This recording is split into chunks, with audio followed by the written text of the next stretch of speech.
Every single day when we cover different stories about the NSA or we cover stories about the encroachment on civil liberties, whether it be in the United States or elsewhere, I think there's no way today can be worse than it was yesterday. So for example, when we heard about the PRISM program where they're taking hundreds of millions of Americans' information and storing it, and it's all the Verizon customers, I naively thought, well, at least we can't go any further down than this. Then you hear about the Blarney program where they're basically storing all of your phone call information, right? And then you hear about the X-Keyscore program where anything you do on a computer, anything, even if you type out an email to your friend and then you decide not to send it and you delete it, right? That is all stored in a computer somewhere that the NSA has. Now the argument they use is, well, if you're not doing anything wrong, don't worry because we're never going to look at it because there's so many people, right? But look at how well that worked out in 2008 when they said, oh, it's cool, we're just monitoring international phone calls to check to see if, there's any Al-Qaeda operations going on. And NSA officials were caught spying on international sex phone calls between our soldiers and their significant others. Yeah, program worked really well. There was great oversight. We could totally tell, right? And, of course, who trusts? There's 500,000 people that have top secret clearance, and they're human beings. They have feelings and emotions, and they're, subject to the same faults as everybody else, and if they get a little bit of power, they might want to get a little bit more power. Who's to say they won't spy on their ex-boyfriend or their ex-girlfriend?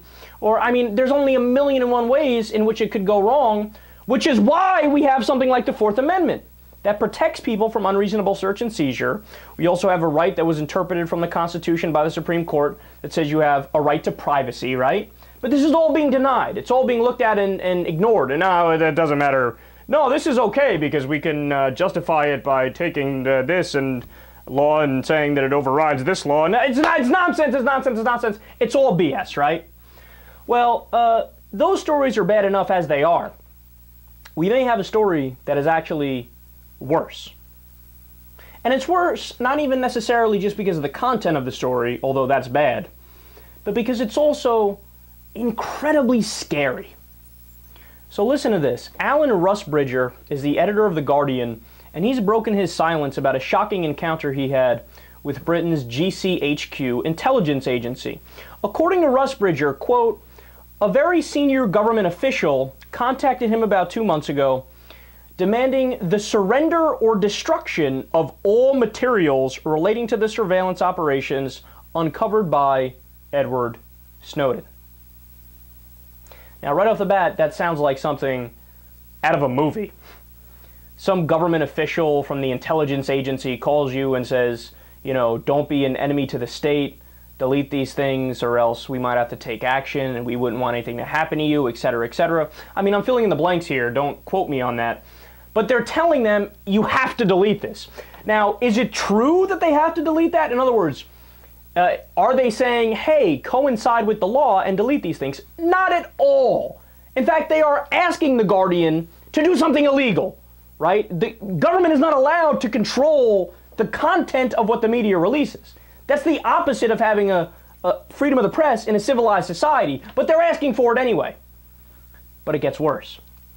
Rusbridger explained to an official that if the British government were to take legal steps in order to roadblock the paper's reporting, the work could simply be done outside of the country by other branches of The Guardian.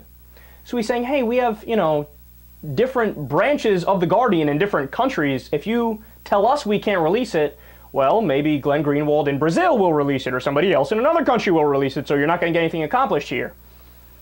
That's when this happened. Quote, the man was unmoved. And so one of the most bizarre moments in The Guardian's long history occurred, with 2 GCHQ security experts overseeing the destruction of hard drives in The Guardian's basement just to make sure there was nothing in the mangled bits of metal which could possibly be of any interest to passing Chinese agents. Quote, we can call off the black helicopters now, joked one as we swept up the remains of a MacBook Pro. They physically destroyed the contents of the hard drives that had more Edward Snowden information in there about the NSA and presumably the spying going on in Britain as well. Okay, this is incredible news. We've now dropped all pretense. Are you kidding me? So let me ask you a question. What can we say now differentiates the government of Britain from the communist Chinese, the state-run media, or Pravda in the Soviet Union, or state-run media in North Korea? If the government is going to tell you and physically act on it when they say, we're going to allow you to release this, but you can't release this. You can do this story, you can't do that story. What are we dealing with here? No, civilized societies don't act like this. It's amazing to me. We're talking about principles of freedom that go back to the fucking Magna Carta in the year 1215. And now all of a sudden the United States government and the British government don't think those things are good. They'd rather silence people who disagree with them.